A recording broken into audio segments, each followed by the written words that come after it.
Okay, so it always looks like I'm broadcasting from a fucking cave or bunker in Tora Bora. That's because my room still hasn't been remediated um, with all like the chemical sensitivities that I have. Anyway, this is vlog 40, and it's going to be about does faith or religion work for the chronically ill? Um, I guess it depends on who you ask. Scientifically, no.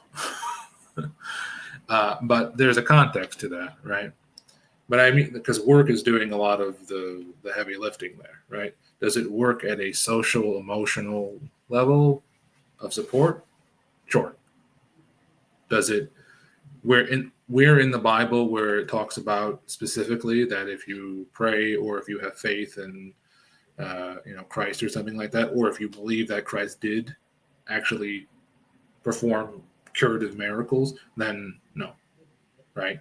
We have examples of this: James 5:14, Mark 5:34, Matthew 8:16, Isaiah 53:5, Psalms. Right? And then more into the synoptic gospels. There's Mark 11:24, Matthew 21:22, and then after that you have John 14:13, 15:7, 16:23, because and John's more specific of it because that's the only gospel where Jesus is basically a deity, right?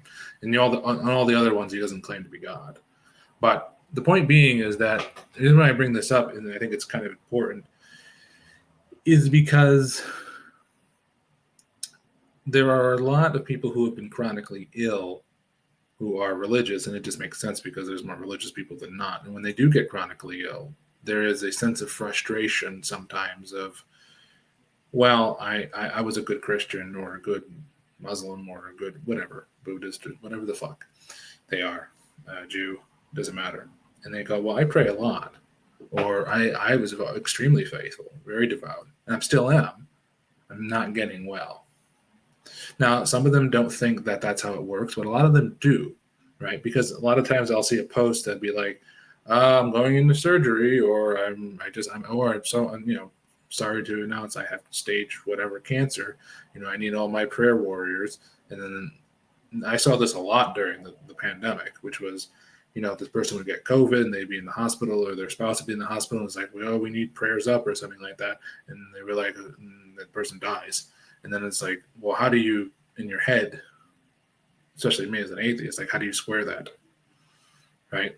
If in the Bible it specifically says you do these things, right? These prescriptive things, you shouldn't have any problem, right? And then it doesn't work. Then that should be some sign that it doesn't work, at least to that degree, right? Doesn't mean you stop being religious or stop being or not prayer, not have faith, but maybe like adjust your expectations. Like, for example, I was watching this interview with Shia LaBeouf. He was on this podcast with John Bernthal. This was a couple years ago, and he talked about how Shia LaBeouf at the time was going through AA or just been through AA, and would be considered like antisocial and maladaptive and stuff like that. And then he finds this like sort of like Franciscan order, and he becomes like a traditional Catholic, etc. And he said it really helped him out because it helped him like find something greater than himself, which is again something that you constantly hear. It brings a sense of order for him, right, and structure that he didn't have before, of course, right. And at the same time, it alleviates a lot of that inner conflict, right, where you're struggling with yourself constantly, and so it brought him a sense of silence and peace that he hadn't known before, which is great, right? And I would assume that's the way it works for people who are chronically ill and sick, is that it's more of a coping mechanism, right? So yes, it doesn't work as a curative. No, never. It's never. There's never been a study to demonstrate this, ever. And even when you find that, like, oh, it helps on some level to these people feeling better, right? it's never causative. It's always correlative, right? That's not to say that people should stop doing it or not doing it, right? Because, for example, you'll find the same studies about meditation, for example, that say this, right? They'll say that, well, meditation, while it's not curative by any stretch of the imagination, right? It does help lower stress. It's not the same as having direct social support as prayer, right? Because knowing someone else is praying. I'll give you an example. I'm an atheist, right? And I knew, so I was, when I was living in Chestnut Hill in Massachusetts, right? I had a boss, and we lived on campus because I worked directly for the school. This is before I was like too sick to work anymore, right? And I remember I was having a really bad night, and I knocked on her door, et cetera, and so forth, right? And ironically, her name was Faith. And she could tell I was very distressed and I was not having a good time, and something was wrong. And I told her what was going on, and et cetera, and so forth. And then she's, I'm assuming she was like very evangelical, but anyways, she did pray for me, right? And I was like, okay. And I did feel better, right? And that was just because it was like a form of social support. Not do I think, did it work? Of course not. I'm still fucking sick, you know? And it's the same thing as my friend Eliza, or maybe I shouldn't have said her name. But anyways, my friend, no one knows who she is. I actually asked her to pray for me once because it made me feel better to know that someone cared. And I know that's her preferred method of caring, right? And showing support, and that she would be comfortable doing it as well, right? It's like in her wheelhouse, right? I wouldn't ask her to read me something from some philosopher, abstruse philosopher or something like that, right? That might also be comforting because it's not in her wheelhouse, right? It's not in her purview. So I think my main point here is that like we have to be very careful about our expectations about these things, right? Every breakthrough that we've had in someone getting better or not getting better is not cause to say like, well, God did this or God didn't do this, or my belief did this or my belief didn't do that, or because you know that kind of amounts to the brain training shit. That's what it sounds like to me sometimes when we fall into that trap of like, well, I was thinking the right way and I was doing this and doing that, and that's why I got better. Because there are instances of people, of course, who go into remission with illnesses, right? And they would chalk it up to, well, I just had a positive mindset, or there were faith, right?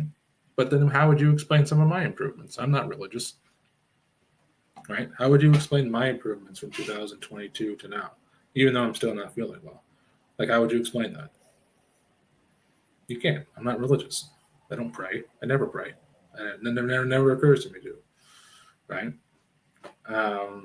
If anything, I've done more meditation, like more guided meditation, more stuff like that, right? Which only goes to my point of that I don't think that's a curative at all, but it goes to my point that that's like a form of comfort for me, right? Is to like sit there in silence and clear out the clutter, not feeling like I have anything to do, you know?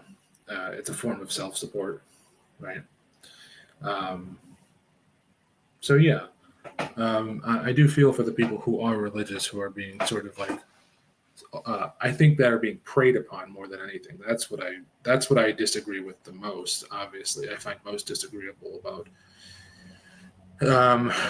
these sort of these ministries that have these like mega evangelical like leaders who are set, like Benny Hinn or something like that, or even Joel Osteen or Joseph Prince or something like that. The only reason why I know about any of that shit is because my grandmother used to watch that stuff, and my aunts used to watch that stuff, and they have people come on and be like, well, there's someone out there who's got arthritis and or diabetes or whatever the fuck, and we'll come up on here and let me lay hands on you, et cetera and so forth, right?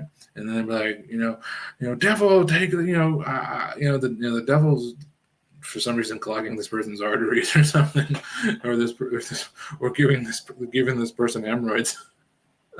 or something, and then they would, they would put their hand on like their head and be like, "Be gone," and like that's predatory.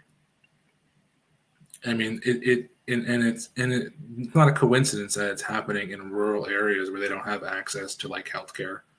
They don't have access to hospitals. Sometimes hospitals are 2 hours away. In certain parts of West Virginia, the nearest hospitals are hours away, right? So what else do they have to rely on, right? And so that's a whole different socioeconomic factor to it. But anyways, peace be upon you. No, but I do think it's worth a conversation that's worth having, and I feel bad for anyone who's chronically ill, and it's not that the religion is failing them in that regard. Is that it's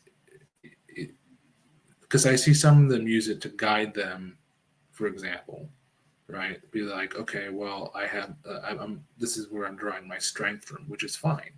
But then there are others who would be like, it was directly my belief in God and faith and stuff like that that led me to get well, or whatever their version of it is, right?